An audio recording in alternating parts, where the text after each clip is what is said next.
Good morning to all of you. You all are welcome. Today is our orientation class regarding the polity. That is the part of GS paper 2 of Civil Services mains exams. So let us started the basic concepts, the basic informations to start the polity. Okay. So let us see first of all. If you want to study any subject, there are three buildings that is known as knowledge building. That is known as knowledge building.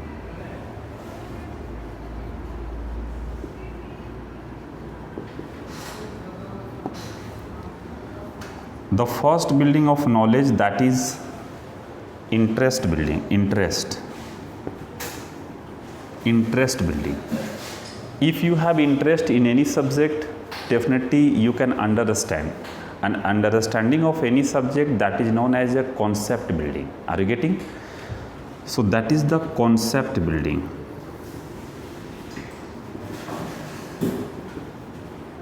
Concept building. And at the last, that is facts building. That is the last building of knowledge. But unfortunate, the student try to work in initial on the first. That is the part of facts. If any student who wants to prepare for the one day exam, they directly works on facts building. Clearly, like a SSC, railways, group D, okay, they purchase such a kind of guide, okay, and try to remember, mag up. But you want to crack the CS exam. It means civil services exam, okay. And the nature of CS exam is based on, suppose that you want to crack the CS exam, it means you will have to crack the mains and interview. And the nature of mains exam is written based. Clearly, and any written exam demands the good concept, not good facts. At the time of writing anything, suppose that you want to write an application to your principal of your college, you need to understanding how to frame the application. Do you agree or not? Only knowing the facts, it will be possible to write any application? No. Clearly, for writing anything, you must have the concept. If you do not have the concept, you cannot write anything. But before developing the concept, we have to work on interest building. Therefore, the teachers suggest you to opt such subject as an optional in which you have interest. Suppose that mathematics is best subject in the context of marks orienting. That is known as a marks orienting subjects. Do you agree or not?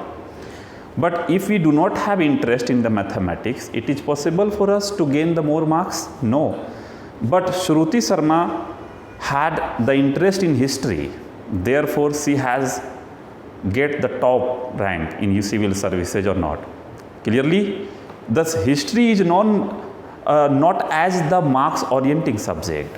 It means marks oriented subject. But due to the interest of her, especially in the subject, history subject, she gained more marks, obtained more marks, therefore got first rank. Clearly, it's totally depend on your interest. If you have interest, definitely you can develop your concept. If you do not have interest, you cannot develop your concept. Are you getting my point or not? The one thing is also we should remember always that there are the huge syllabus of civil services. Are you getting?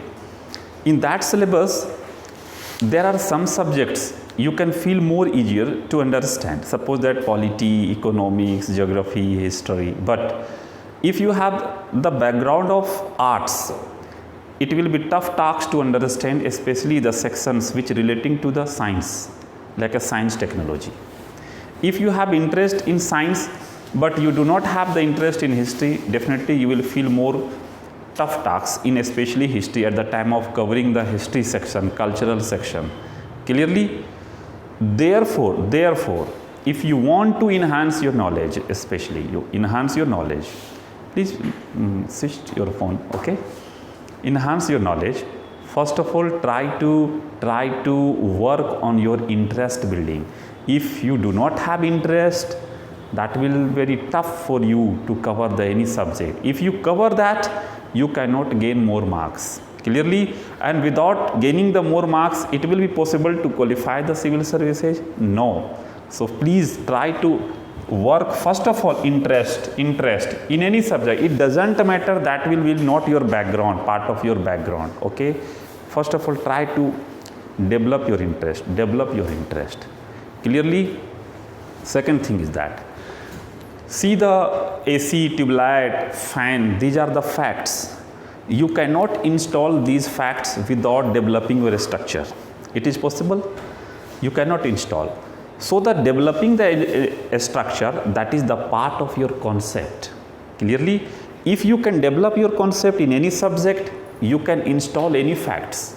You can add any facts. Clearly, okay? So now we are going to start. Suppose that the constitution,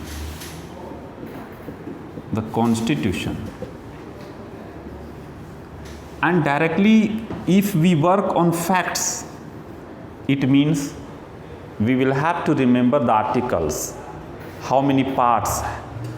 It means the constitution has been categorized into various parts. Clearly, in various articles, in which article which kinds of informations we get. No, that is the wrong practice of any subjects. We never go through the article and the parts and the sections. First of all, we need to work on interest building. Okay, so let us started to work on interest. Are you ready for that? Okay, so for interest building, first of all, we should know what do you mean by the constitution and why the constitution has been adopted. What was the reason behind it? Clearly, so first of all, you have any idea regarding the constitution? May I interact you, please? Just I came here to deliver the lecture, but not asking, but just only for interaction, to make you the activate in the class. Just I'm going to ask you the question, please. So do you have any knowledge regarding the constitution? You please tell me. Remove your marks. There is no any COVID positive here. Okay. Okay, be seated. Okay, कोई दिक्कत नहीं. Constitution वो है जो हमारे India को किसी भी चीज़ के रूल्स रेगुलेशंस के लिए हमें एक नॉलेज देते हैं कि कैसे हमें सर्कुलेट करनी है हर कोई चीज़ या रूल अपने नागरिकों के लिए. Very nice. वो चीज़ है और हर चीज़ को उन्होंने बड़े डिटेल में एक्सप्रेस किया है कि कैसे कौन से पार्ट के अंदर कौन से शेड्यूल के अंदर, और सारा क्लैरिफाई है जिससे हमें कंफ्यूजन ना हो. Very good. You please, you have any idea regarding the constitution?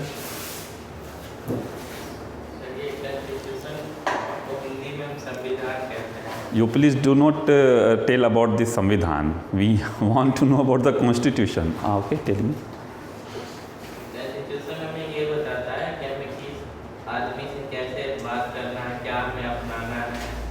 Okay. You please. Constitution comprises of the fundamental rights of the person. Yeah, very good. You very nice. You please.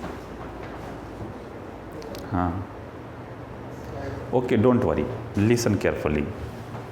Just I'm going to give you the such example. You will feel the confidence in your life. Always you try to apply it clearly. The student who belongs to the Rajasthan state, and he was preparing in Hindi medium. Are you getting? Appeared in the year of 2019 Civil Services Mains exam. And as you acquainted that there are two language paper. The one is English, that is compulsory. And second is, it's depend on your choice. You can opt as a Hindi, Malayalam, etc. Are you getting? But English will be compulsory for all. And there are 300 marks, total marks, and we need to opt at least 75 marks to qualify.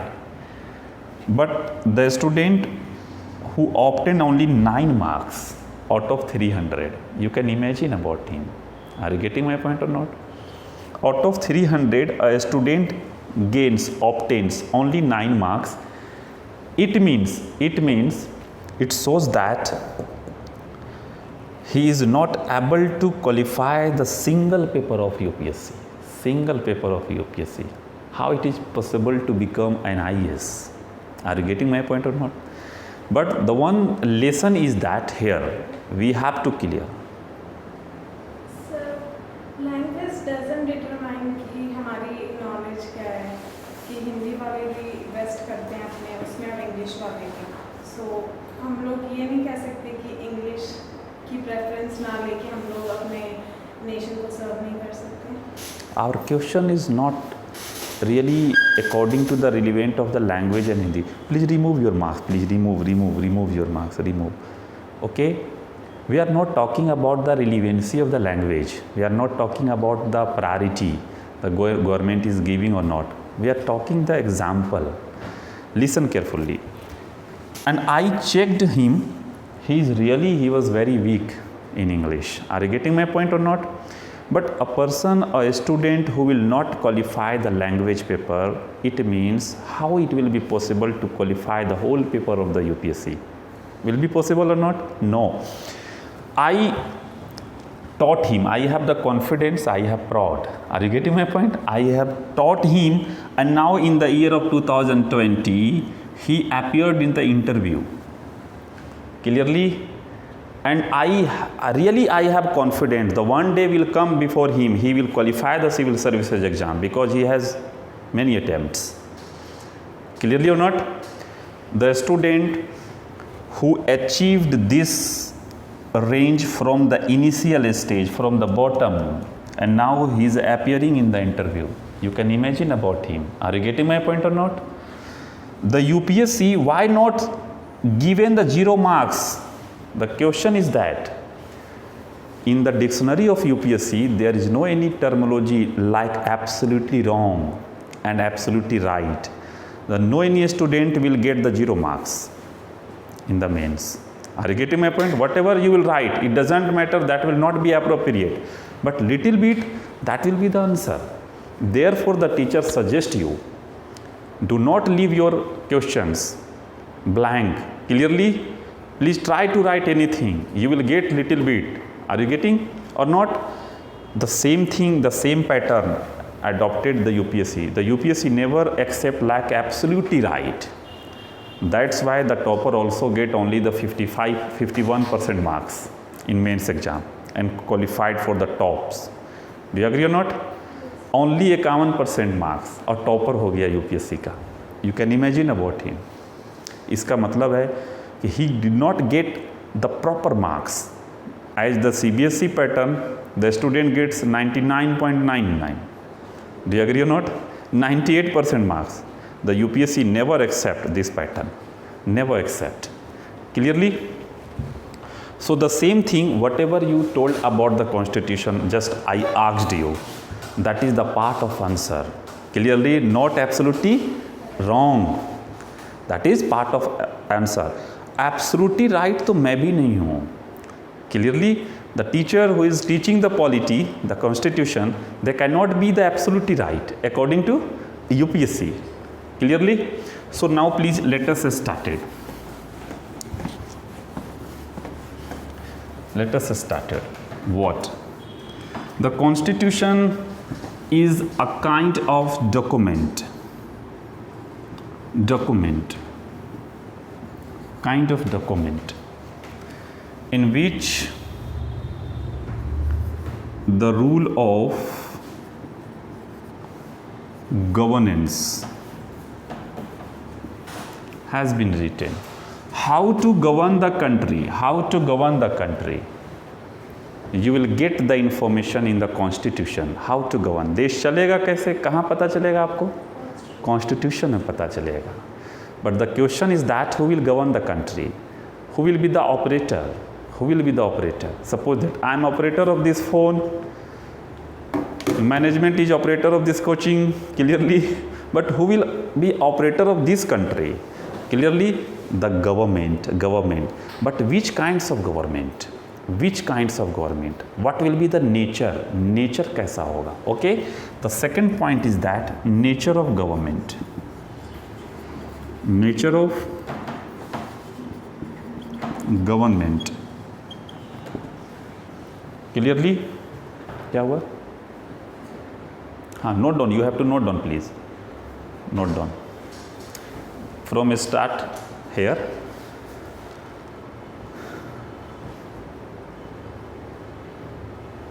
Nature of government. The third point is that the rights of people, and that the rights will be in guaranteed will be in guaranteed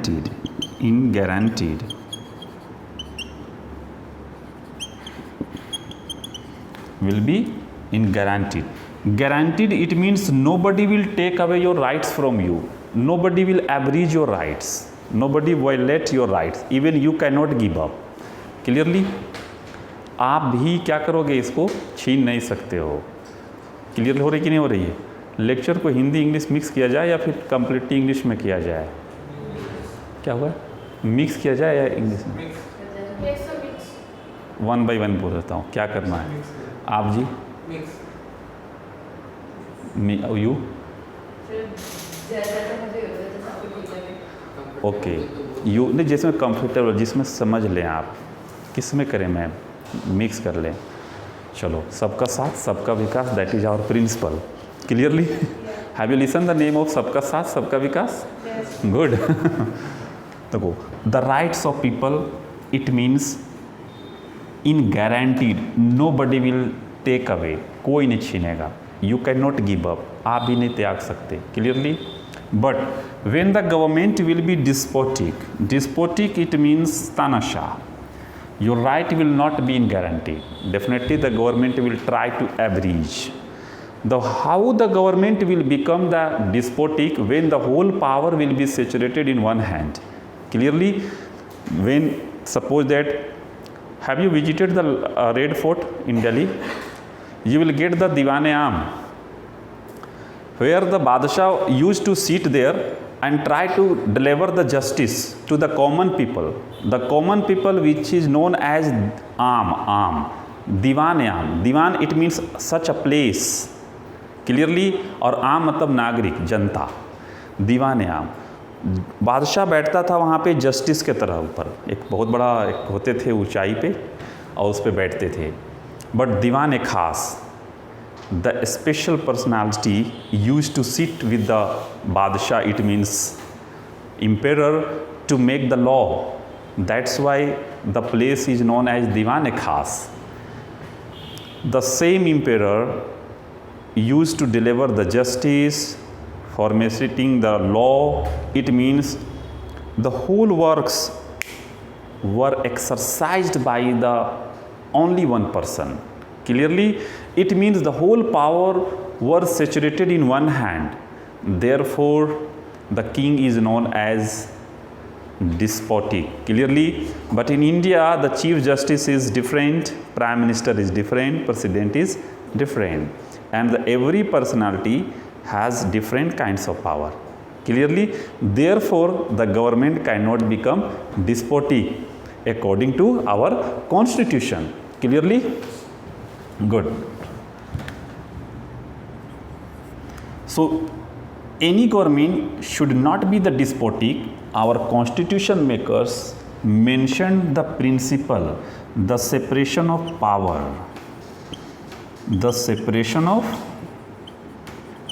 powers. When the power will be separated among the bodies of the government, when the power will be separated among the bodies of the government like a legislature, executive and judiciary, the government cannot become despotic. Clearly? Now we have to go in the election. We have to go in the election. On every 5 years in India, election is held or not? On every 5 years. If you look that in the election, there are many political parties will be in election campaign. Some political party raise the issue of Hindutva, some political party raise the issue of Muslims, some political party raise the issue of Yadav, SC, ST, OBC, according to their ideology. Clearly, when you visit to the Maharashtra, the political party of that region only raise the issue of Marathi. Clearly, when you go to the southern region of India, the political party's name you will get like a Telugu Desham. Telugu, that is the language, and Desham, that is the Sanskrit word which indicates the region, Kshetra. Desham matlab Kshetra. Clearly, it means in India the political party has the ideology on the basis of religion, region, caste. Clearly? But imagine that if any political party wins the election which has more aggressive ideology, clearly what will happen with those people who belong to other political parties? Clearly, our constitution makers already the scenario which is going on in our country have been watched by our constitution makers as a film director. Before making the movie, the director already watched in their mind. Do you agree or not? तभी तो shooting करता है ना उसी के according. अब हमारे director जो मूवी के जो डायरेक्टर होते हैं उसी के तरह थे हमारे कॉन्स्टिट्यूशन मेकर. उन्होंने क्या किया, पूरे कॉन्स्टिट्यूशंस को इस तरह से फ्रेम किया जैसे उनको पता था कि इंडिया में आगे क्या होने वाला है. समझ में आ गई कि ना गई? उन्होंने क्या कर दिया कि ये डिसाइड किया, if any political party wins the election it doesn't matter. Clearly? But when the party will form the government, it will have to follow the principle, and that the principle refers that sabka saath, sabka vikas. Have you listened the name of this? Yeah. But as it is, it has not been written in the constitution. The sabka saath, sabka vikas is a essence of the some principle which has been notified in the constitution, that is directive principle of a state policy. Have you listened the name of this? Directive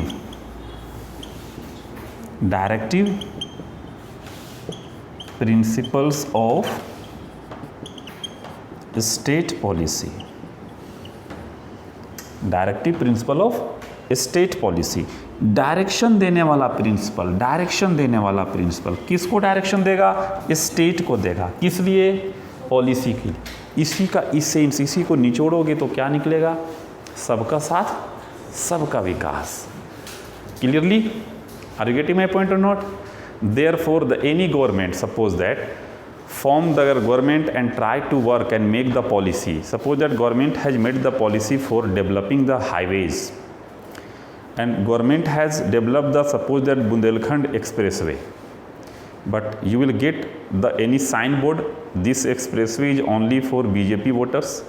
No, never you will get. The expressway has been developed for all. That is the part of sabka saath and sabka vikas. The every work of the government is exercised. That is the part of fulfilling the objectives of the constitution, and constitution refers that सबका साथ सबका विकास. देखो यहाँ पर एक बात कही गई है, द राइट्स ऑफ पीपल, वो भी गारंटी में है. तो ये पीपल का मतलब कौन कौन पीपल है? सभी हैं, चाहे वो हिंदू हो, मुस्लिम हो, सिख हो, पारसीज हो, क्रिश्चियन हो, कोई भी हो. जब सभी के राइट यहाँ पे गारंटी है तो इनके राइट्स को फुलफिल करने के लिए पॉलिसीज तो बनाओगे आप. तो पॉलिसी जब बनाओगे सभी के लिए तो क्या हो जाएगा? सबका साथ एंड सबका विकास. क्लियर हो गई कि नहीं हो गई? ये बात समझ में आ गई होगी यहाँ तक. Therefore after the every election our honorable prime minister emphasized that our government will work on the सबका साथ सबका विकास. Why? Because of that he thinks that it doesn't matter in the election campaign the many people don't casted the vote in the favor of BJP, but now the BJP has formed the government and government function according to the ideology of constitution clearly, and constitution refers that सबका साथ सबका विकास. सरकार चलती किससे?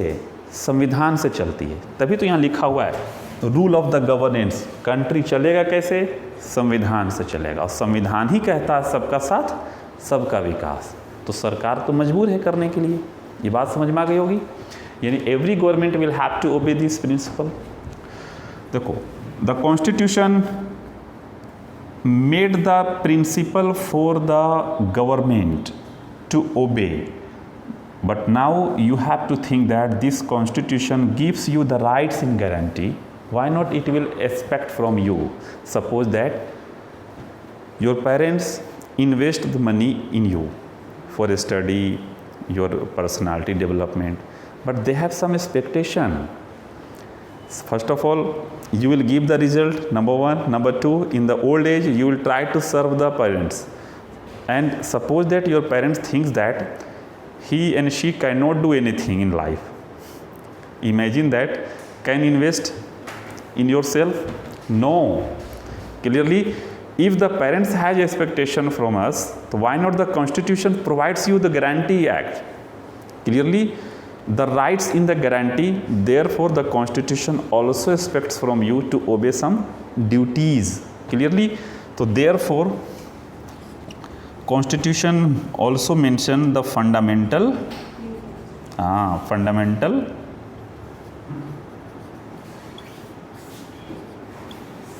duties. Now any person, anybody, any organization, any institution will ask you the question, what do you mean by the constitution? You have to refer that the constitution is a kind of document in which rule of governance, nature of government, the rights of people, separation of power, directive principles, fundamental duties are mentioned. If you are unable to speak, that is the part of पाप. अरे समझ में आ रही कि नहीं आ रही है? अगर इतना नहीं बोल पाओगे तो क्या होगा? वो पाप के भागीदार हो जाएंगे. समझ में आ गई कि ना आ गई? तो कोई पूछे कॉन्स्टिट्यूशन क्या है तो क्या बोलोगे? कॉन्स्टिट्यूशन एक डॉक्यूमेंट है जिसमें rule of governance, nature of government, the rights of people, separation of power, directive principle, fundamental duties are mention. इतना तो बोलना ही पड़ेगा आपको. अगर नहीं बोलते हैं तो फिर क्या है? वो गलत है. That is wrong. क्लियर हो गया? मैंने क्या पढ़ाया? What do you mean by the constitution? What. Clearly हम क्या कर रहे हैं? कॉन्स्टिट्यूशन पढ़ नहीं रहे हैं, अभी इंटरेस्ट पे वर्क कर रहे हैं. किस पे? Interest building. आज पूरी क्लास इंटरेस्ट पर ही चलेगी. क्लियर हो गई? Now the second question was that why the constitution adopted. Why, इसकी ज़रूरत क्यों पड़ गई आखिर? जैसे आपको ज़रूरत क्यों पड़ गई यहाँ आने की? कुछ तो रीज़न होगा. इसी तरह से कॉन्स्टिट्यूशन को क्यों अडॉप्ट किया गया है, ये क्या रीज़न थे? क्लियरली तो ज़रा सा इसको जानने के लिए we have to know about the democracy.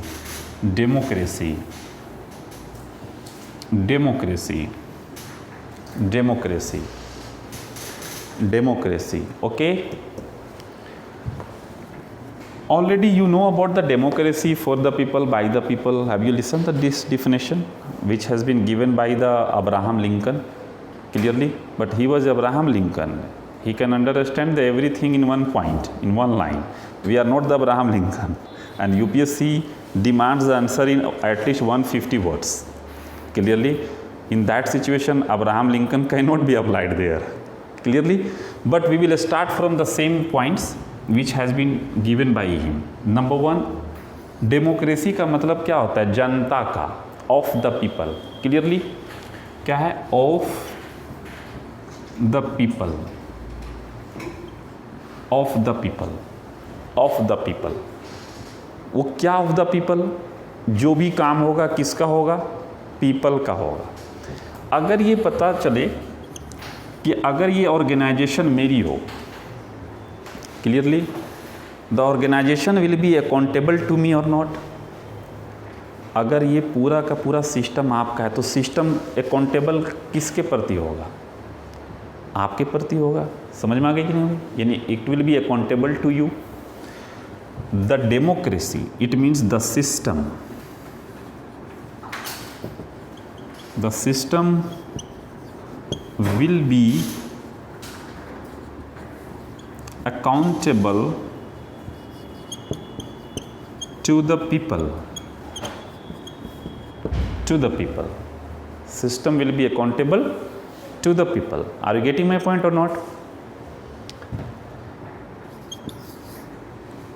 The point given by the Abraham Lincoln, but now we have to elaborate. The system, suppose that has been made, but how it will be operated? Who will operate the system? Clearly, democracy has been adopted by the USA, democracy also adopted by India. But in both nations, the government you will get in the different nature. In the USA, the power is in the hand of president. In India, the power is in the hand of prime minister. But government is different in both countries, clearly, but both have adopted the democracy. So why these kinds of differences appeared in democratic country? Clearly, the one thing you have to remember that in the democratic country, the only one similar point you will get in every country. The final power will be in the hand of people, the final power. But the nature, the systems, the governance pattern will be different. देखो, इसको simple language में मैं समझा देता हूँ आपको।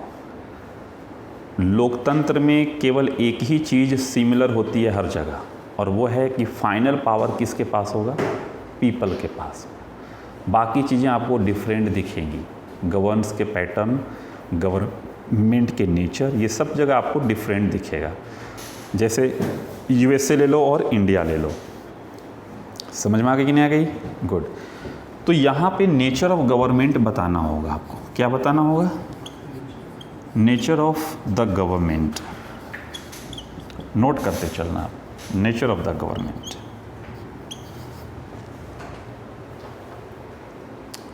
Nature of the government. देखो, government अगर आपने बना दिया तो गवर्नमेंट काम कैसे करेगी, इसके लिए आपको क्या बनाने होंगे? Rule of the governance. Rule of governance. Clearly, and you have made the rule of governance, but you do not mention the rights in the democracy. The democracy can be converted into anarchy. Clearly, are you getting my point or not? ये तुरंत किस में बदल जाएगा? राजतंत्र में बदल जाएगा। Okay, इसलिए डेमोक्रेसी को डेमोक्रेसी बनाने के लिए पीपल के राइट को लिखना ज़रूरी है। The rights of people, the rights of people, the rights of people, the rights of people, the rights of people. Any problem? And the rights of people will be guaranteed when? In the democracy, when the power will be separated. Are you getting my point or not? Otherwise, the ruler will become the king in a minute. Suppose that, have you listened the name of Syria, Tunisia, Libya? These countries also adopted the democracy, but the person who has been ruling for 40 years, the person who has been ruling for 30 years, how it will be possible? The person can win the election again and again because they have acquired the whole power in one hand. Clearly, so when the power will be situated in one hand, what will happen? The government will become the despotic, तानाशाह हो जाएगा वो। इसलिए power का बंटना ज़रूरी है। यानी एक ही पर्सन को जस्टिस भी नहीं बनाना है, प्राइम मिनिस्टर भी नहीं बनाना है, वरना फिर क्या हो जाएगा? ये फिर तो लाल किला में बदल जाएगा। क्लियर होगी कि नहीं हो गई? आपको क्या करना है? पावर सेपरेट करना होगा। तो देखो, प्राइम मिनिस्टर अलग होना चाहिए, प्रेसिडेंट अलग होना चाहिए, चीफ जस्टिस अलग होगा, है कि नहीं, क्लियरली। तो यहाँ पर लिखो separation of power,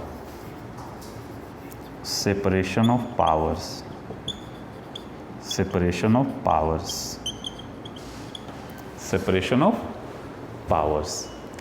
Are you getting? Now you can match the such points have been written this side and this side both. Suppose that nature of government, rule of the governance, the right of people and separation of power. These 4 points also written this side. Clearly, now listen the small story first of all. India was slave of British, okay? And when British was about to leave this country in 1947, at that time there were various options before our leaders to adopt such a governance system which was earlier, clearly in medieval era, we should adopt the such governance pattern which has been adopted by Russia, clearly. Our leaders of the time have decided that we have to adopt the democracy, because democracy was introduced by British in India and they all were acquainted to this system, clearly. Suppose that you have finalized that you want to crack the CS exam, therefore you are investigating, you are searching and you are studying such patterns how we have to study the subjects, clearly or not. After deciding your career, then you are doing this work or not? Before deciding your career, are you appearing in this class? After deciding your career, clearly.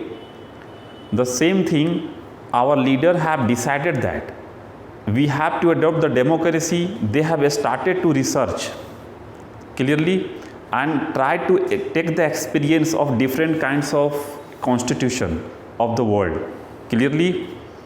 Finally, they got the features of the democracy. These are the features of democracy, and all the features have been written in a document, and the name of the document is Constitution, clearly.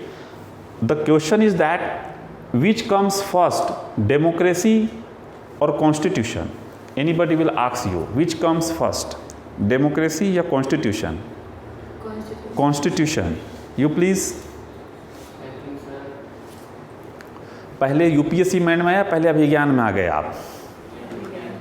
No, पहले UPSC के बारे में आया होगा mind में, तभी तो inquiry किए होंगे ना आप लोग।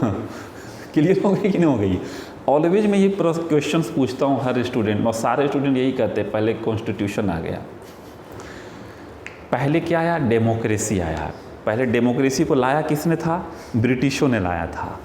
तो पहले डेमोक्रेसी, पहले यूपीएससी माइंड में आया था, सिविल सर्विसेज, तभी तो आप लोग क्लास वगैरह कर रहे हो ना। Do you agree not? देखो मेरे भाई,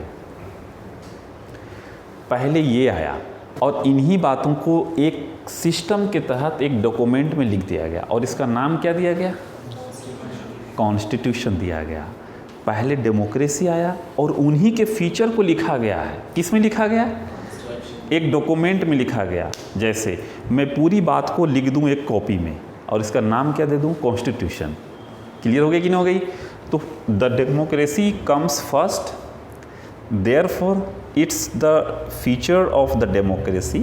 These are the features written in the document, and the name of that the document is Constitution, clearly. Therefore, in NCERT you will get the question that is constitution necessary for democracy? Note down the question please. Is constitution necessary for democracy? Is constitution necessary for the democracy? Is constitution necessary for the democracy?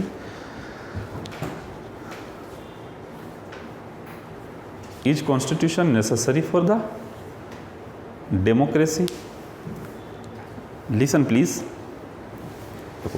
Why these features written in documents? Why? The question is that if a person will sit here, अगर कोई government में जाके बैठ जाए और वो अपनी मनमर्जी चलाएगा, तो अगर बात लिखी होगी तो हम बताएंगे कि देखिए लिखी हुई ये है और आप काम कुछ कर रहे हैं, तो मैनिपुलेट कर पाएगा अपनी मर्जी से?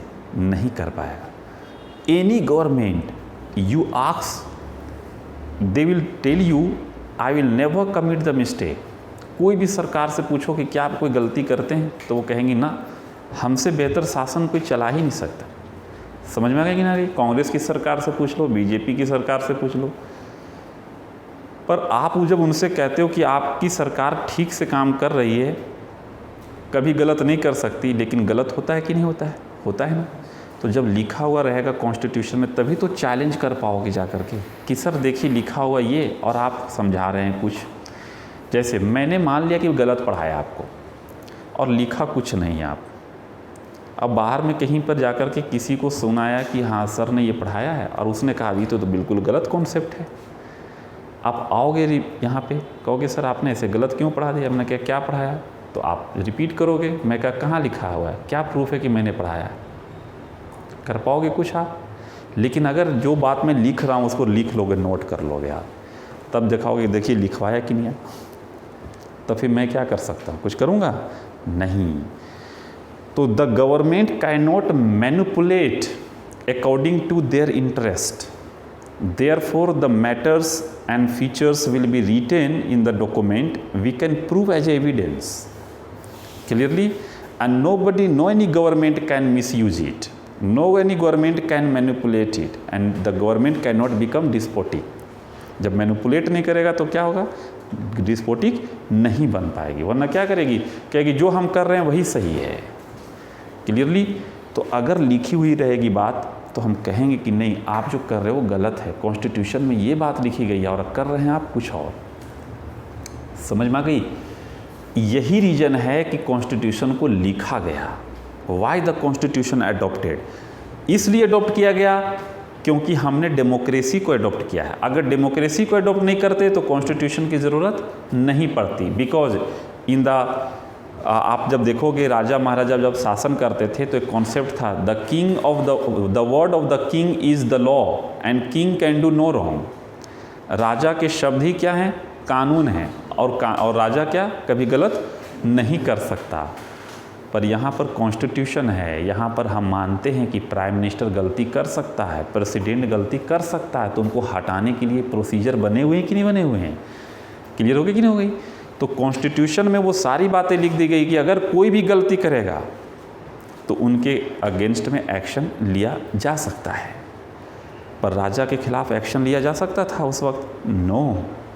क्लियरली यही रीज़न है कि कॉन्स्टिट्यूशंस को लिखा गया। अब देखो इस क्वेश्चन को पढ़ना कि is constitution necessary for democracy.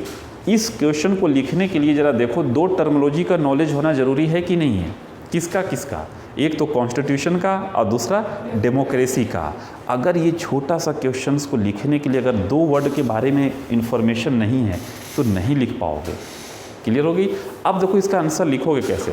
पहले बताओगे the democracy it means this clearly, and this all the features have been written in a document that is the name of constitution, because there should be no any manipulation occurred at the time of ruling, at the time of governance.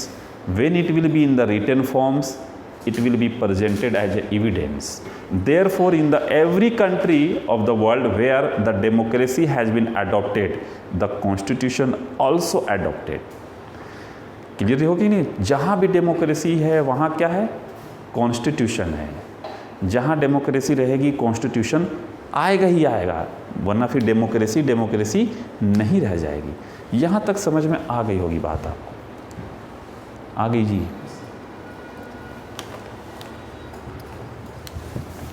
Now the next point please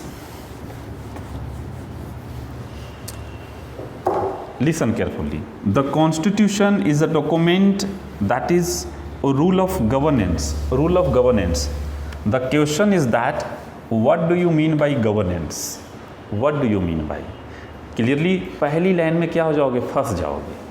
तो जरा heading डालो, governance क्या कहते हैं? Governance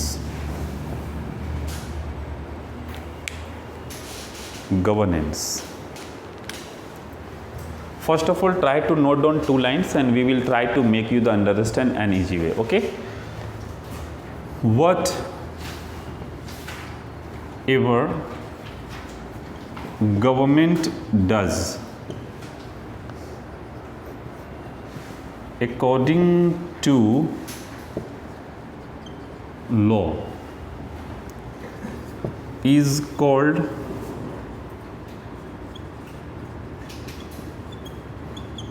governance.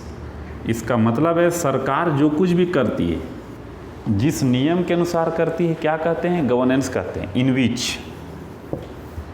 इन विच देखो कैसे comma दे के लिख रहा हूँ मैं, इसी अंदाज में लिखना है. आप छोटे छोटे sentence comma they. In which dash dash. Number 1, formation of policies.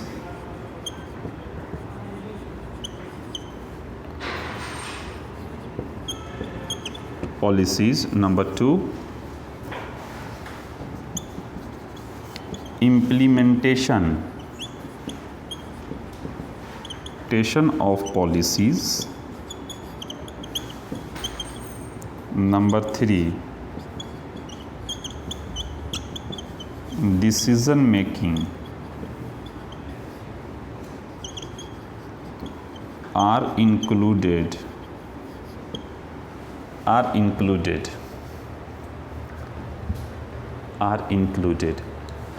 ये पूरे कॉन्स्टिट्यूशंस को पढ़ने में ये जो क्लास है ना, ये हेल्प करेगा आपको. समझ में आ रही कि नहीं आ रही है? देखो गवर्नेंस क्या है.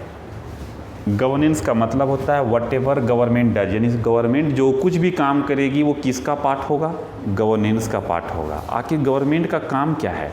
तो they are 3 works. Number 1, formation of policies, implementation and decision making. Suppose that government will form the good policies and will implement in good way and will take the good decision.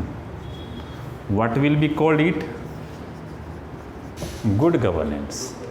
In the GS paper second, the topic of good governance has been written separately in the syllabus. Clearly, it means at least 10 classes will be held on the one terminology, that is good governance. If you do not have the idea about the governance, you cannot understand about the good governance. जिसको इंसान नहीं पता है वो अच्छा इंसान के बारे में कैसे बता सकता है? समझ में आ गया कि नहीं आ गया?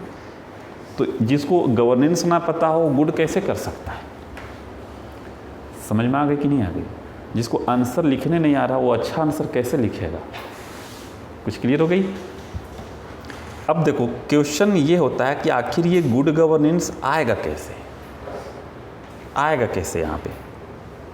तो गुड गवर्नेंस लाने के लिए किसी भी गवर्नमेंट से पूछ लो कि आपका जो शासन चल रहा है, आपका जो गवर्नेंस है वो गुड गवर्नेंस बेस्ड है या नहीं है, तो क्या होगा? वो क्या कहेंगे?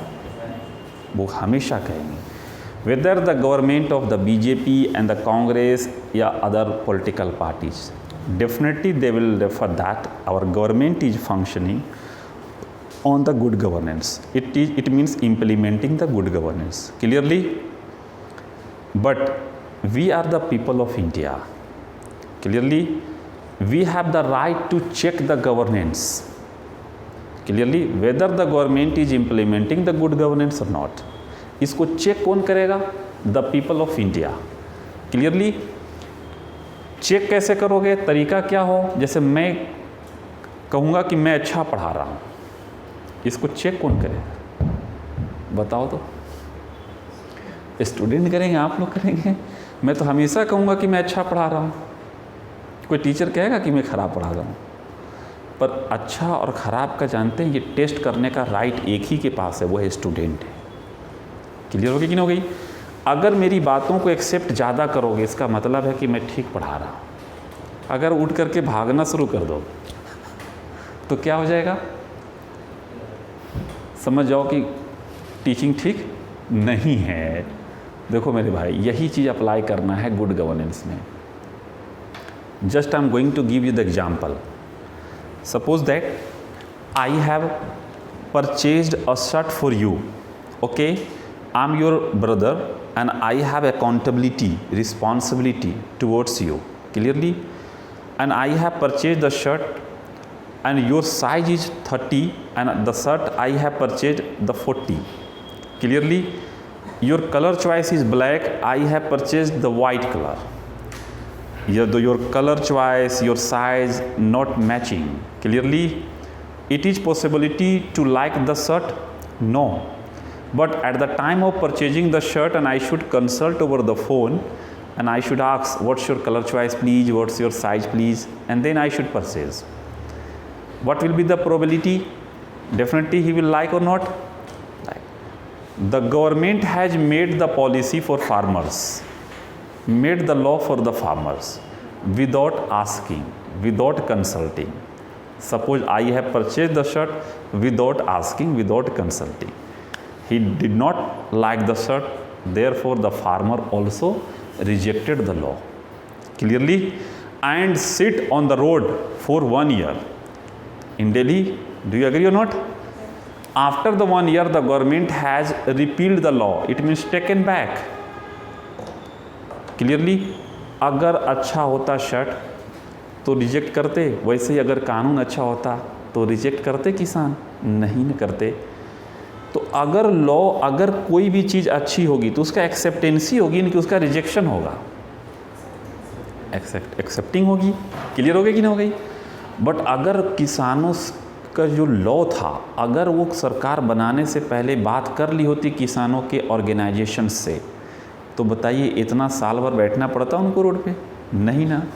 तो कोई भी काम करने से पहले उनसे पूछो जिनके लिए करने जा रहे हो। जैसे आपका दिल है डॉक्टर बनना और आपके पेरेंट्स कह रहे हैं आईएएस बनो, ये ठीक चीज़ है या गलत है? ये गलत है। क्लियर हो गई कि नहीं हो गई? तो पहले जिनके लिए कुछ काम करने जा रहे हो उनसे पूछो कि वो क्या चाहते हैं, उनको क्या पसंद है। समझ में आ गई? देखो,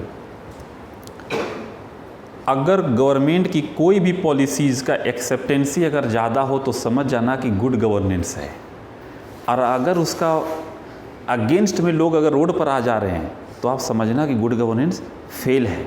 तो देखो, the people against, completely against the policies of Agnipath, the whole students come on the road and burn the train. Clearly or not? अगर अच्छी होती अगर ये पॉलिसी तो लोग इसको एक्सेप्ट करते कि ट्रेन जलाते? एक्सेप्ट करते। इसी तरह से फार्मर्स के लिए पॉलिसीज थी, वो अगर अच्छी होती तो लोग कहाँ पे आते? सड़क पे आते या खेत में जाते? वो काम खेत में जाते। यही मेन रीजन है। और UPSC has asked the question in 2020 in the mains exam, discuss the role of people in the policies formation, do you think it will promote the good governance? अब इसका मतलब ये हुआ कि सरकार को कोई भी काम करने से पहले जिस चीज़ के लिए करने जा रहे हैं उनसे पहले पूछें, उनका पार्टिसिपेशन करवाएं। तो देखो, अगर गवर्नमेंट काम ऐसा करेगी तो सभी के घर को जाकर नॉक तो नहीं करेगी, तो इसको क्या करे कि साइट पर अपना डाल दे और रिकमेंडेशंस का डिमांड करे, और एक टाइम फ्रेम, एक टाइम पीरियड में कि भाई with in the period of 20 days you need to recommend such points if you have any objection, and the government will discuss it and consider. It will be the relevant, definitely will accept, and will be not relevant, will be rejected. Clearly? तो इससे क्या होगा कि people का participation बढ़ जाएगा policy बनाने में। और ये अच्छी बात है या गलत बात है? अच्छी बात है। जैसे आपका अगर कोई रिश्ता तय कर दे आपके गार्जियन बिना आपसे पूछे हुए और कह दे कि मंडप में आना है कल, तो बताओ कैसा लगेगा आपको? अच्छा लगेगा? सस्पेंस चलेगा माइंड में कि नहीं, पता नहीं लड़की कैसी होगी। अगर इत्तेफाक से वो पसंद ना है तो क्या होगा? शादी के बाद तलाक निश्चित है। क्लियर हो गई कि नहीं हो गई? लेकिन पहले से अगर फ़ोटो वोटो आदान प्रदान कर दिया जाए, नंबर एक्सचेंज कर दिया जाए, तो व्हाट विल हैपन? जान जाओगे एक दूसरे को, तो फिर क्या होगा? What will happen? यानी चांसेस क्या हो जाएंगे? गुड गवर्नेंस के हो जाएंगे। इसका मतलब है कि आप लाइक करोगे। क्लियर हो गई? तो गवर्नमेंट अगर कुछ करना चाहती है ना तो पहले बता दे जरा कि करने हम जा रहे हैं आपके लिए, तो क्या हो जाएगा, इंसान जान जाएगा कि अच्छा ये काम होने वाला है हमारे लिए। क्लियर हो गई? तो जब जान जाएगा लोग तो क्या होगा, उसको एक्सेप्ट करेगा। और नहीं अगर बताओगे, ज़बरदस्ती कराओगे तो क्या होगा, आगे आने वाले टाइम में रिजेक्शंस हो जाएंगे। क्लियर हो गई कि नहीं हो गई? तो अच्छा काम कोई भी होता है, जैसे मैं आपसे पूछ के करता हूँ, चलूँ मैं आगे बढ़ें, हम अगला टॉपिक शुरू करें, पूछते कि नहीं? अगर हम ना पूछे और अपनी मर्जी से धड़ाधड़ लिखवाना शुरू कर दें तब क्या होगा? एक्सेप्ट हो पाएगा उस इंफॉर्मेशन का, इम्प्लीमेंटेशन हो पाएगा? नहीं हो पाएगा। तो गुड गवर्नेंस की पहली पहचान यही है कि पॉलिसीज के फॉर्मेशन में पीपल का पार्टिसिपेशंस को बढ़ा दो। और यही एग्ज़ाम में यूपीएससी पूछी है, लिख दो जरा क्वेश्चन से इसको, पहले गुड कर लेना, इसको गुड वगैरह कर लेना। ओके, कैसे गुड लिखा हुआ हमारा, वैसे गुड वगैरह कर लो पहले। हाँ, yes.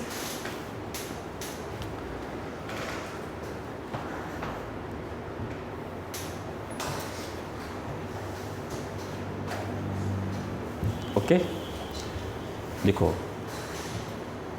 Discuss the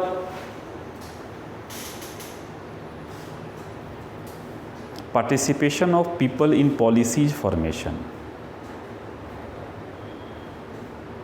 Discuss the participation of people in policies formation. In policies formation.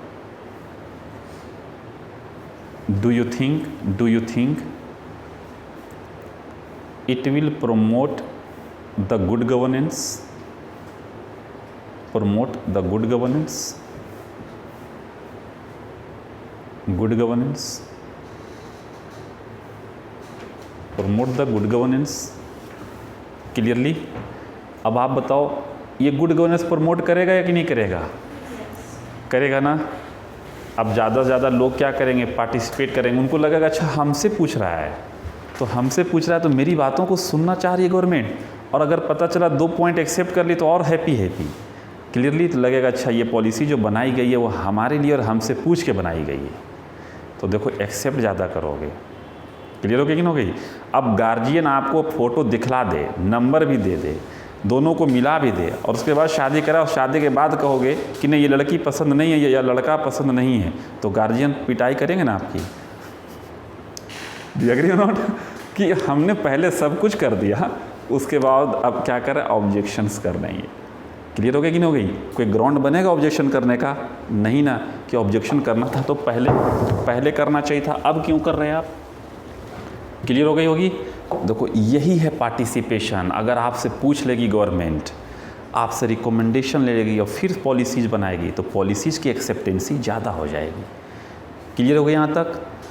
देखो गुड गवर्नेंस के लिए केवल एक ही पॉइंट नहीं चाहिए, 50 पॉइंट चाहिए। 50 पॉइंट पॉलिसीज को अच्छा करने के लिए 50 पॉइंट चाहिए।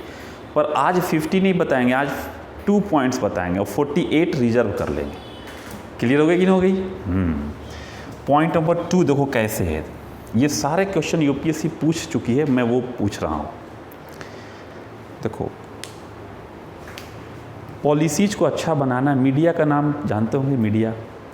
अब गवर्नमेंट अगर कोई काम करना चाहती है तो मीडिया क्या करती है, उस इन्फॉर्मेशन को पीपल तक पहुंचा देती है, और पीपल के जो ग्रीवांसेस होते हैं उनको कहाँ तक पहुंचाती है मीडिया? सरकार तक पहुंचाती है। अब पता चला कि सरकार का जो इंटेंशन है वो ठीक ना हो। क्लियर हो गई? और सरकार जो काम कर रही है उस गलत काम को भी मीडिया का क्या दे कि हाँ सही है, और सरकार मीडिया को खरीद ले इस काम के लिए, तब आप बताओ मीडिया क्या बन जाएगी? गोदी मीडिया बन जाएगी। नाम सुना है ना, गोदी मीडिया। तो मीडिया का रोल क्या हो जाएगा? पॉजिटिव हो जाएगा या निगेटिव हो जाएगा? निगेटिव हो जाएगा। लेकिन अगर मीडिया पॉजिटिव रोल प्ले कर दे, यानी सही को सही और गलत को गलत कहे, तो पीपल को समझना आसान हो जाएगा। क्लियर हो गई कि नहीं हो गई? देखो यूपीएससी क्या पूछी है क्वेश्चंस में कि the positive role of media in policies formation will strengthen the democracy and promote the good governance. यानी मीडिया की सकारात्मक भूमिका नीतियों को बनाने में क्या लोकतंत्र को मजबूत करेगा और गुड गवर्नेंस को बढ़ावा देगा? अब करेगा कि नहीं? पॉजिटिव रोल प्ले करेगा तो क्या होगा? पीपल को सारी इन्फॉर्मेशन करेक्ट वे में मिलेगी। कौन सी पॉलिसी सही है या नहीं है, मीडिया बिल्कुल एनालिसिस करके किसको, जनता को बता देगी। तब क्या होगा? ये गुड गवर्नेंस इंप्रूव होगा कि नहीं होगा? क्लियर हो गई? अब पॉइंट नंबर 2 पे आते हैं, इम्प्लीमेंटेशन ऑफ पॉलिसीज़। तो अपना रूटीन क्यों ना कितना अच्छा बना लें। If you do not have the interest to fulfill and follow the routine, it will be possible to achieve your target? No. Suppose that government has made the good policies and will not be implemented in good way. What do you think? It will be possible to achieve the targets which has been fixed in the policy? No. Okay. So how the policies will be implemented in good way? The question is that the government, suppose that government has made the policies for every government employees. They have to come the office on the time, they have to exit the office on the time. And therefore the government installed the biometric devices. At the time of entry you have to put your thumb, at the time of entry you have to put your thumb, entry and exit. And also the CCTV cameras have been installed in the hall. Your boss will judge the every activities from far away. Here the technology is playing the vital role. Clearly CCTV camera, the biometric device, these are the part of technology. The UPSC has asked the question, discuss the role of technology in good governance, especially in the context of policies implementation. Clearly लिखो, इस question को note कर लो। तो discuss the role of technologies in policies implementation, discuss the role of technology in policies implementation, policies implementation, discuss the role of technology in policies implementation. Do you think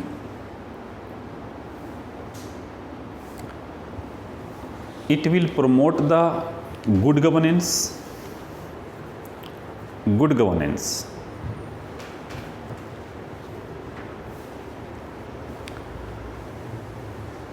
Good governance. Listen please. The government has made the new education policy 2020. This is very beautiful policies, but there are some provisions have been made in the policies regarding the online classes. Without the technology, any online classes can be conducted? No. Are you getting my point or not? And you want to deliver the educations and access to every door of the country, definitely we must use the technology. Otherwise, it will not be possible. Now, the government has made the provisions for, especially regarding the subsidies. The subsidy is delivered to your account directly. That is the part of DBT, direct benefit transfer. Clearly, your money will be transferred your account through the internet, through the software. या पैसा उड़ करके जाता है account में, ऐसा तो नहीं होता है। तो ये क्या है? टेक्नोलॉजी का पार्ट है। तो गवर्नमेंट का जितने भी स्कीम्स हैं बिना टेक्नोलॉजी का इम्प्लीमेंट नहीं होगा, और यही आपसे पूछा जा रहा है। क्लियर हो गया कि discuss the role of technology in policies implementation. MNREGA क्या है? मनरेगा गवर्नमेंट का एक लॉ है, उसको इम्प्लीमेंट करने के लिए क्या है, लोगों के जो पैसे होते हैं ना, जो उनके मजदूरी होते हैं, वेजेज होते हैं, वो डायरेक्ट अकाउंट में जाता है। और अगर काम में गड़बड़ है तो आप वीडियोस बना करके मनरेगा ऐप के तहत आप directly ministry of rural development को सेंड कर सकते हो, और definitely the government will take the response. Clearly कुछ एक्शन लेती है गवर्नमेंट। तो ये सारा का सारा क्या है? टेक्नोलॉजी का ही रोल है, और यही पूछा जा रहा है आपसे। इस क्वेश्चंस को लिखने के लिए बुक्स की ज़रूरत नहीं है, सोचने की ज़रूरत है। क्लियर हो गई? अब देखो, हमने एक एग्जाम्पल लिया, टेक्नोलॉजी का, इसी तरह से skill development. Government has made the make in India programme, make in India programme, the government has made the make in India programme. Make in India is a very good and very beautiful policies of the government, clearly, but the government wants to set up in the plant in the various states of the country and where there is no any skilled manpower. Suppose that the plant for manufacturing of AC air conditioners will be set up in Bihar and the company needs some skilled manpower, clearly, and when the government will not provide and the company will hire from the other country, suppose that other country, then the company will have to develop the hostels and for their accommodations, clearly, for accommodating it will be the more expensive for the company, clearly, and that will be added to the manufacturing, the price of the goods will be high, clearly। देखो मेरी बात समझ में आ रही कि नहीं आ रही है? आपको समझ में आ रही है? अगर कोई कंपनी है और वो वर्कर को हायर करती है कहाँ से? अमेरिका से, और लाती तो उसको रहने के लिए खाने के लिए पैसे देने होंगे कि नहीं, जगह देना होगा, तो कंपनी का लागत क्या हो जाएगा? बढ़ जाएगा। तो जब लागत बढ़ जाएगा तो इसका मतलब वो पैसा कहाँ से वसूल करेगी कंपनी? कहाँ से करेगी? अपने वस्तु को बेच के करेगी। तो वस्तु को सस्ता बेचेगी या महंगा? महंगा। जब वस्तु महंगा बिकेगा, पता चला चाइना बाज़ार में पहुंचा हुआ है, चाइनीज़ कंपनी, तो कंपटीशन में टिक पाओगे? नहीं टिक पाओगे। क्लियर हो गया कि नहीं हो गया? तो देखो कंपनी कहती है कि जहाँ पर हम प्लांट लगाते हैं हमें वहीं पर का वर्कर चाहिए जो अपना लंच बॉक्स ले करके आए दिन में और खाना खाए और शाम में फिर अपना घर चला जाए, ना रहने की टेंशन, ना उसे खाना देने की टेंशन। इससे कंपनी का लागत क्या हो जाएगा? घट जाएगा। तो वस्तु क्या बिकेंगे? सस्ता बिकेंगे, चीप रेट पर बिकेगा। इससे फ़ायदा क्या होगा? फ़ायदा ये होगा कि आपके बाज़ार में वस्तु जो है ना वो कंपटीशन में टिक पाएगा, अदरवाइज बाहर हो जाएगा। यूपीएससी इसी चीज़ को पूछी है क्वेश्चंस में, क्या कि discuss the role of skilled manpower, skilled manpower in the context of Make in India. Do you think it is the part of good governance? Discuss it with examples. समझ में आ रही कि नहीं आ रही है? Make in India एक अच्छी policy है, आपने अच्छा बनाया पॉलिसी, पर स्किल मैन पावर नहीं रहेगा तो कर पाओगे नहीं। यही रीज़न है कि prime minister skill development programme को लॉन्च किया गया। कुछ क्लियर हो गई कि नहीं हो गई? यहाँ तक बात समझ में आ रही है? अब पाते हैं हम लोग इस पर, पॉइंट नंबर 3 पे। अब ज़रा सा देखना, अगर गवर्नमेंट की पॉलिसीज कास्ट रिलीजन बेस्ड हो तो अच्छा डिसीजन माना जाएगा? अगर गवर्नमेंट का डिसीजन कास्ट बेस्ड हो, रिलीजन बेस्ड हो, माना जाएगा अच्छा? नहीं। Decision should be neutral, decision should be according to constitution, clearly, तभी जाके सबका साथ सबका विकास हो पाएगा। तो आपने देखा गुड करने के लिए क्या क्या चीज़ चाहिए, मैंने 2 एग्जाम्पल्स दिए, और जब 10 दिन इसी चीज़ को पढ़ाना होगा तो कितने एग्जाम्पल आ जाएंगे? 50 आ जाएंगे। क्लियर हो गया कि नहीं? और जब 50 एग्जाम्पल एक टॉपिक पर कि कैसे गुड किया जाए पॉलिसी को, और 50 पॉइंट अगर लिखेंगे ना, तो आप समझ जाना कि आपकी जो माइंड का जो विंडो है ना वो कम्प्लीटली ओपन हो जाएगा। तो 52 नंबर का जो पॉइंट होगा वो ऑटोमेटिक खुद सोच लोगे आप। क्लियर हो गई? ये था गुड गवर्नेंस। पहले गवर्नेंस जाना, फिर क्या जाना? Good governance. तो anybody will ask you, you will tell him constitution is a kind of document in which rule of governance. अगला पूछेगा गवर्नेंस क्या है, तो जवाब दे पाओगे ना? तो आप एक पॉइंट बढ़ करके बताओगे कि गवर्नेंस ही नहीं, listen carefully about the good governance. Clear हो गई कि नहीं हो गई? गुड। लेकिन इसी से एक वर्ड और रिलेटेड है, उसका नाम है एडमिनिस्ट्रेशन, जहाँ आप जाना चाहते हो। अगर एडमिनिस्ट्रेशन नहीं जानोगे तो फिर गवर्नेंस फ्लॉप हो जाएगा। तो हेडिंग जरा डालो, एडमिनिस्ट्रेशन। आप लोग थक गए क्या? सुबह से ही हो लाइब्रेरी में?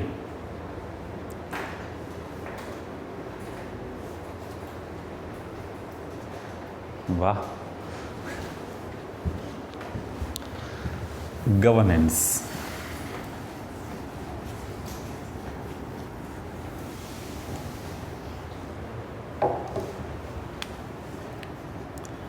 Administration,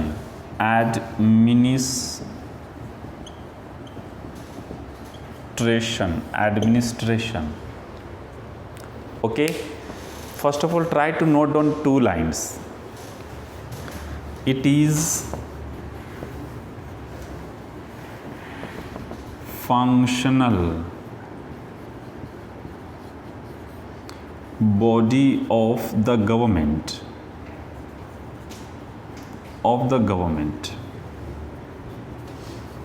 the main works of the body are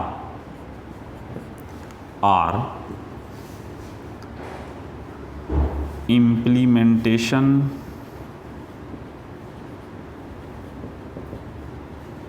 of the policies. Number 2, decision making।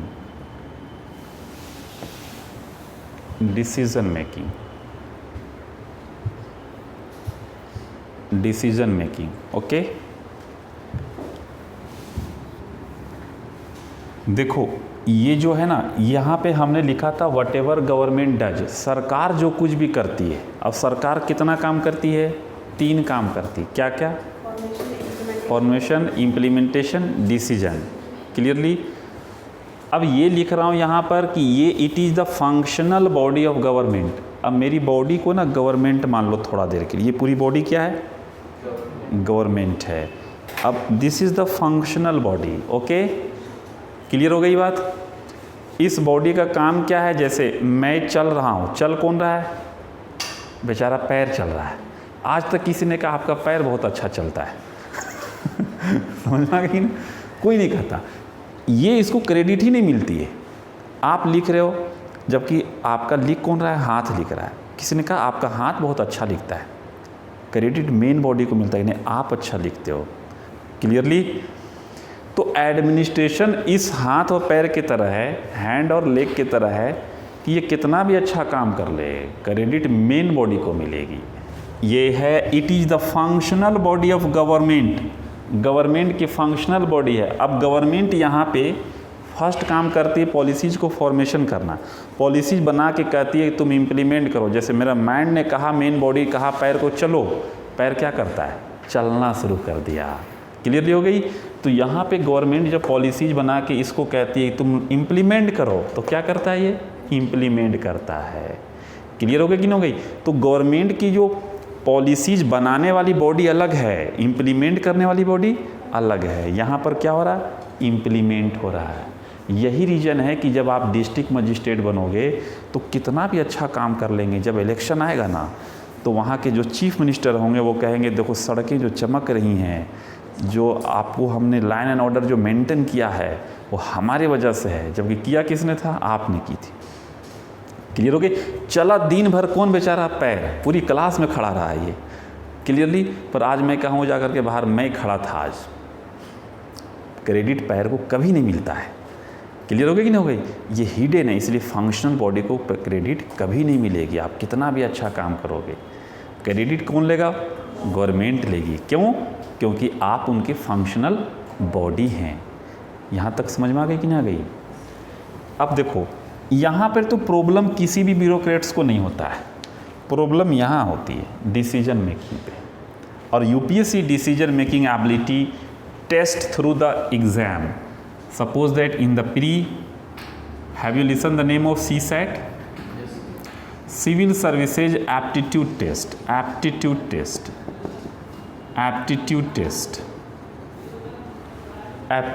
Aptitude का मतलब होता है अभिक्षमता। आपके अंदर एप्टीट्यूड है कि नहीं डिसीजन लेने की। तो आपको इतने बड़े पैराग्राफ देता है जिसको पैसेज बोलते हैं, और पैसेज पे बेस्ड क्वेश्चन होंगे, उस क्वेश्चन को आंसर देना होगा। यही है एप्टीट्यूड टेस्ट। क्लियरली। अब दूसरा है आपको केस स्टडी, नाम सुना है केस स्टडी का? Clearly, case study, case study किस में? पेपर एथिक्स में, जीएस पेपर 4th में। क्लियरली, केस स्टडी में यही पैसेज, यहाँ पे छोटा पैसेज था, यहाँ पे पैसेज क्या हो जाएगा? बड़ा हो जाएगा। यहाँ ऑब्जेक्टिव था, यहाँ क्या रहेगा? सब्जेक्टिव रहेगा, और आपको आंसर लिखने होंगे। क्लियर हो गया कि नहीं हो गया? तो यही आपको डिसीजन मेकिंग एबिलिटी होती है। क्लियर हो गई? अब इसके बाद जब आप सेलेक्ट हो जाओगे तो आपको ट्रेनिंग दी जाएगी, डिसीजन मेकिंग एबिलिटी को और इन्हांस किया जाएगा। क्लियर हो गया कि नहीं हो गया? इसलिए ब्यूरोक्रेट्स में डिसीजन मेकिंग एबिलिटी कमाल का होना चाहिए, वही ज़्यादा अच्छा काम करता है। जैसे एग्जांपल देता हूँ आपको, देखो ये है एक रोड है, और इस रोड में मान लो यहाँ पे मुस्लिम्स लोग रहते हैं, मुस्लिम कम्युनिटी के लोग, और यहाँ पर इनका रामनवमी है, इनका मुहर्रम है, और दोनों में जुलूस निकलना है। ये इनका जुलूस निकलता है 10 AM पे, इनका निकलता है 12 PM पे। ये क्या करेंगे? जुलूस लेकर के आएंगे और यहाँ पर बैठे रहेंगे, किसके इंतज़ार में? उनके इंतज़ार कि तुम आओ समझाता हूँ। क्लियर हो गई कि नहीं? इसको लगेगा अच्छा तुम इंतज़ार कर रहे हो, आ रहे हो। यहाँ पे पहुँच गए, पहुँचने के बाद क्या होगा? यहाँ पर दंगा होगा, और ये चिंगारी का काम करेगा और पूरी सिटी में फैलेगा ये। क्लियर हो गया कि नहीं हो गया? आप ACP हैं, ये जिम्मेदारी आपके ऊपर थी कंट्रोल करने की। तो अब डिसीजन मेकिंग कैसे कंट्रोल करोगे? कॉन्स्टिट्यूशन में हर बात थोड़ी लिखी गई है, ये डिसीजन लेना पड़ता है आपको। तो वो करोगे क्या? सबसे पहले तो दोनों तरफ के जो जिनका बैकग्राउंड ठीक नहीं है, क्रिमिनल बैकग्राउंड है, उन सब को ऑपरेशन चला के 4-5 दिन पहले ही अरेस्ट कर लो और बंद कर दो ले आकर। क्लियरली? और उनको मारना पीटना नहीं है, अच्छे से खाना पीना देना है, ठीक है? और इन दोनों के तरफ के जो अच्छे लोग हैं, जो प्रोमिनेंट पर्सनालिटी हैं, उनको बुला के मीटिंग कीजिए, और मीटिंग में ये तय कीजिए कि आप थोड़ा सा अकाउंटेबिलिटी लें आप, और अपने लोगों को कंट्रोल करें। क्लियरली? और ये तय कर दें कि आप जो 10 बजे निकाल रहे हो इसको 12 PM पे कर लो, और इनको कर लो 8 AM पे। क्लियरली? और 12 पे निकालो इसको 2 PM पे कर लो। क्या हो जाएगा? गैप ज़्यादा हो जाएगा। बदमाश लोग पहले से कहाँ है? डिटेंशन सेंटर में। अच्छे लोगों को जिम्मेदारी दे दी गई है, और यहाँ टाइम भी क्या कर दिया गया? चेंज कर दिया गया। अब बताओ दंगा होगा? नहीं होगा। ये संविधान में थोड़ी लिखा हुआ है ये। क्लियर हो गया कि नहीं हो गई? ये डिसीजन ही आपको स्मार्ट ब्यूरोक्रेट्स बनाएगा। समझ में आ गई कि नहीं आ गई? तो decision making ability must be in the bureaucrats clearly, and it will be possible time to time according to your training, according to your efficiency, according to your interest. अब आपको लगेगा नहीं दंगा करवाना ही है तो फिर कोई दिक्कत नहीं है, दोनों का टाइम बढ़ा हुआ क्या उसको और घटा दो। क्लियर हो गया? तो देखो ऐसा ही डिसीजन मेकिंग एबिलिटी टेस्ट होती है। क्लियर हो गया यहाँ तक? अब ये जरा सा देखना, इन दोनों को गुड करना है। ये एडमिनिस्ट्रेशन को चलाने के लिए इंसान भी तो अच्छा होना चाहिए, उसमें वैल्यूज होना चाहिए। यही सेम टॉपिक आपको पढ़ाया जाएगा एथिक्स में, जीएस पेपर 4th में, कि discuss the values to make the administration more effective, more efficiency. तो वहाँ पे वैल्यूज़ खाली ऐड करोगे। क्लियर हो गया? डिफिनेशन यही रहेगा। यहाँ तक समझ में आ गई होगी बात आपको? कोई दिक्कत? आगे चले हम लोग पढ़ने के लिए हैं रेडी या थक चुके हैं? जैसा बताओ आप लोग। Okay okay,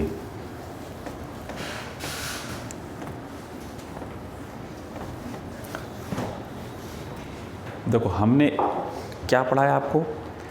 governance, administration. Okay good. Now please government. government, before starting the government, we have to understand about that. We have to study the Indian polity. Indian polity. You will get this word on Lakshmikant book. M. Lakshmikant, Indian polity. The meaning of Indian polity, it means we study the two things only, two things. The one, formation of a state, formation of a state plus function. How the Indian state is formed and how the Indian state will function. Clearly, for functioning the state, we have made the constitution. India नाम का hardware बनेगा कैसे, कौन सा software डालेंगे कि India function करेगा, तो सॉफ्टवेयर का नाम क्या है, कॉन्स्टिट्यूशन है। अब इंडिया कैसे बनेगा, तो लिखो to be called a state there are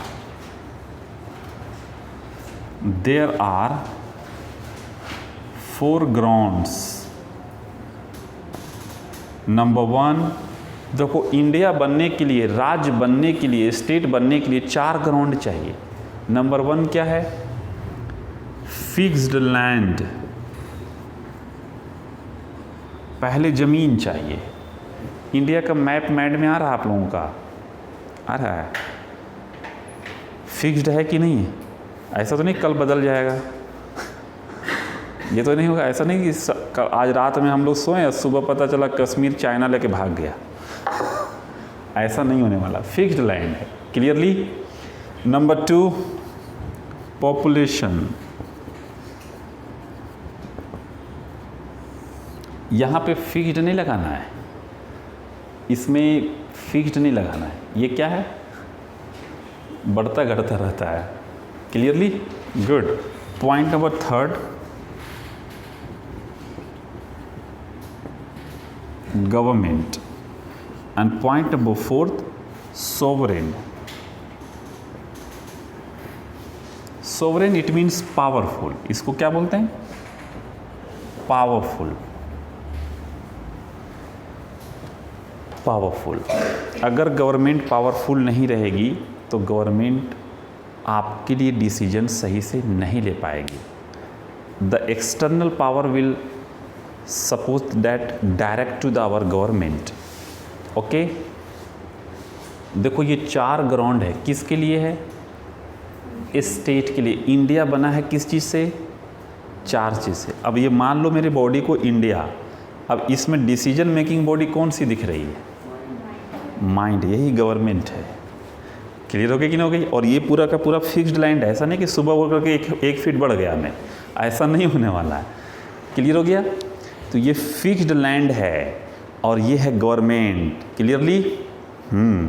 और इसमें छोटे छोटे जो सेल है ना, वो क्या है, पॉपुलेशन है। क्लियर हो गया। और जो मैं डरता नहीं हूँ किसी से, वो क्या है, पावरफुल है। क्लियर हो गई।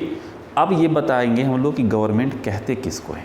पहले तो ये तो पता चल गया गवर्नमेंट बैठी हुई कहाँ पर है।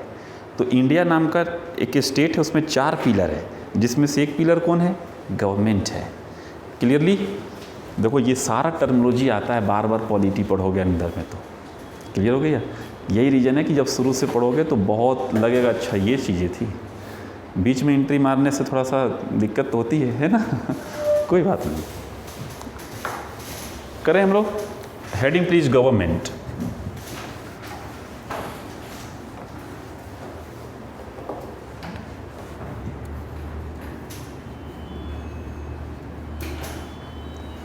गवर्नमेंट, अभी बताया था गवर्नमेंट पार्ट किसका है, स्टेट का। काम किसके लिए करेगा, ये बॉडी किसकी पार्ट है, बॉडी मेरी, ये माइंड किसका पार्ट है, इस बॉडी की।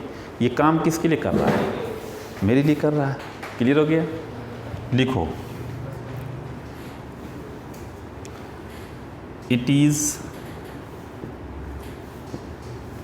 N institution to fulfill the objectives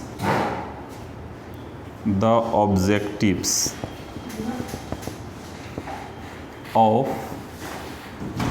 the state. It is an institution to fulfill the objectives of the states. There are 3 organs of it. Number 1, legislature, executive, judiciary.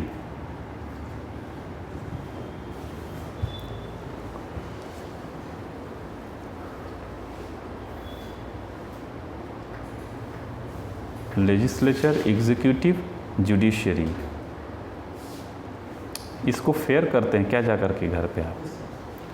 अच्छा, तब तो कोई ठीक है, वरना ऐसे कॉपी ठीक नहीं है। ओके, यहाँ तक समझ में आ गई? ये इंस्टीट्यूशन है। कोई पूछे गवर्नमेंट क्या है तो क्या जवाब होगा? किसी इंसान का नाम नहीं है, ये इंस्टीट्यूशन है। और इस इंस्टीट्यूशन के कितने ऑर्गन्स हैं? 3 ऑर्गन हैं। क्लियर हो गई? और इसी 3 ऑर्गन्स को मिलकर के गवर्नमेंट बनते हैं, है ना। यहाँ पे लेजिस्लेचर में सबसे टॉप पे कौन है? पार्लियामेंट है। जहाँ पीछे की क्लास हमारी चल रही है पार्लियामेंट, याद आ गया होगा, कुछ लिंक पकड़ में आ रही है? हाँ। दूसरा है एग्जीक्यूटिव में सबसे टॉप पे कौन है? प्रेसिडेंट, वाइस प्रेसिडेंट,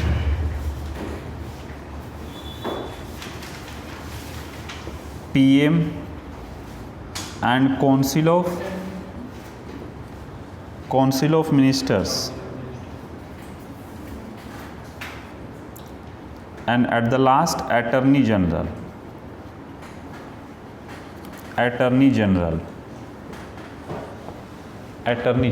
ओके, ये तो पता होगा। हाँ, और ये जुडिशरी है, इसको ऐसे बनाना है पिरामिड एक, यहाँ पे लिखना SC, HC एंड LC है। ये LC है, लोअर कोर्ट। देखो कितना गवर्नमेंट कितने चीज़ों से मिल करके बनी हुई है। और हम लोग बोल देते हैं मोदी गवर्नमेंट। मेरे भाई, यहाँ तभी तो सुप्रीम कोर्ट ने कहा कि नाम लेकर के नहीं बोलना है। यही रीज़न है कि मेंस आंसर में हम लोग नहीं लिखते हैं कि the Modi government has taken this step. No, the central government has taken a step, the government of India.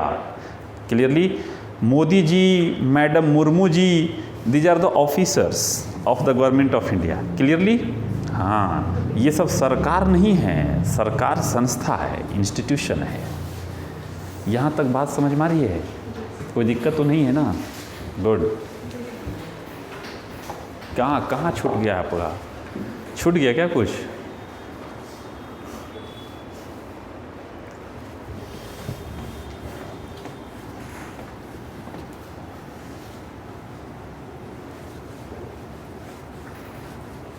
Any problem?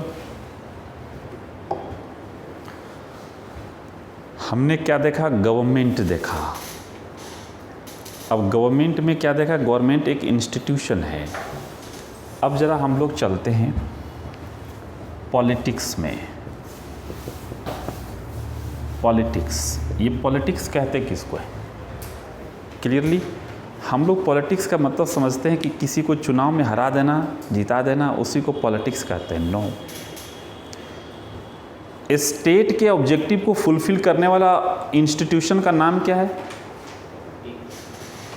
State के ऑब्जेक्टिव्स को फुलफिल करने वाला इंस्टीट्यूशन का नाम क्या है?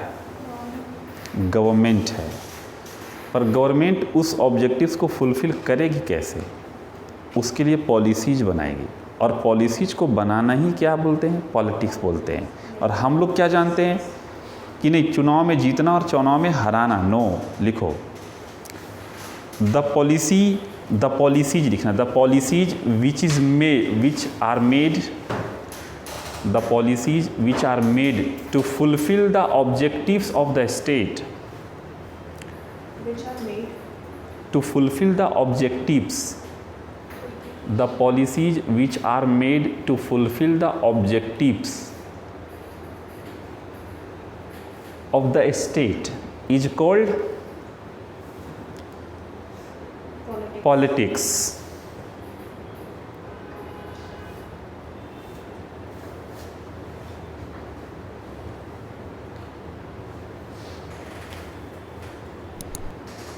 क्लियर हो गई यहाँ तक? एक है पॉलिटिशियन, नाम सुना है ना? देखो, पॉलिटिक्स का मतलब हुआ पॉलिसीज जो बनाई जाती है, और पॉलिटिशियन का मतलब हुआ क्या चीज़? नहीं, जो बनाती है पॉलिसी उसका नाम तो है अलग, है बॉडी है, गवर्नमेंट की 3 बॉडी है, एक पॉलिसीज बनाने वाली, एक इम्प्लीमेंट करने वाली, और एक फाइनली जजमेंट यानी निर्णय देने वाली। क्लियर हो गई? यहाँ पे पॉलिटिशियन का मतलब हम लोग ये होता है कि जिसके पास पॉलिसीज का ज्ञान हो, नॉलेज हो। अब देखो, रियली में पॉलिसीज का नॉलेज होता है किनके पास? ब्यूरोक्रेट्स के पास होता है। पर कहलाता कौन है पॉलिटिशियन? जो 10th पास आते हैं नेताजी, वो नेता ही को तो बोलते हैं ना हम लोग इंडिया में। लेकिन अफसोस की बात है, क्लियर हो गई कि नहीं हो गई? पॉलिटिशियन यानी जिनके, कहना का मतलब होता है कि जिनके पास पॉलिसीज का नॉलेज हो, इंफॉर्मेशन हो, ज्ञान हो अच्छे से। देखो, the person who has knowledge of policies, the person who has knowledge of policies to fulfill the objectives of the state, the person who has knowledge of policies to fulfill the objectives of the state, to fulfill the objectives of the state. Clear हो गई बात? Good. The next is political science.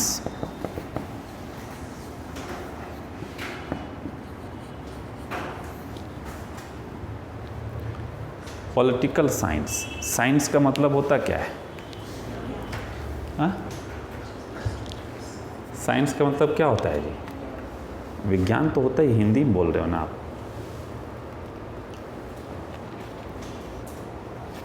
बोलो, अभी ये भी नहीं बता पाओगे क्या? हाँ, अब अगर किसी 6th स्टैंडर्ड के बच्चे को अगर हम ये based on research and facts बोलेंगे तो उनको नहीं समझ में आएगा बहुत, लेकिन डेफिनेशन अच्छी है, इसमें कोई शक नहीं है। हमें ऐसे समझाना है जो गांव के बच्चे भी समझ जाएं। देखो, किसी भी चीज़ के बारे में डेप्थ में स्टडी करना, विस्तार से जानना, गहराई से जानना, एनीथिंग, किसी भी चीज़ के बारे में।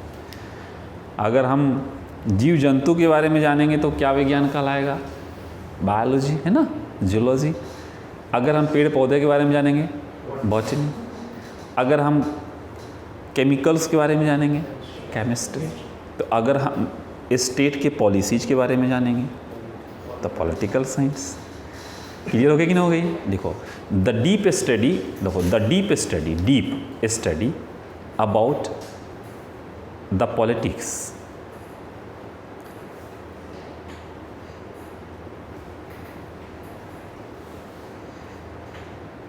the deep study about the politics is known as political science.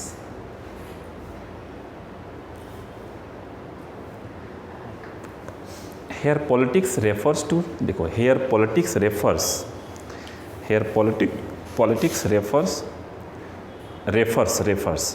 to the policies of the state.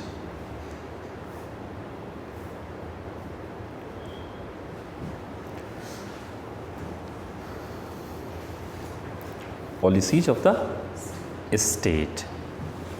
Are you getting my point or not? Okay. ये बेसिक अभी हम कहाँ पहुँचे हैं? पॉइंट नंबर 2 पर। जब तक यहाँ पर नहीं आना है तब तक पॉलिटी को शुरू नहीं करना है। क्लियर हो गई कि नहीं हो गई? हाँ, पर आज हम नहीं करेंगे। कब करेंगे? कल करेंगे. So see you tomorrow, same time, same place. Okay, thank you very much for today.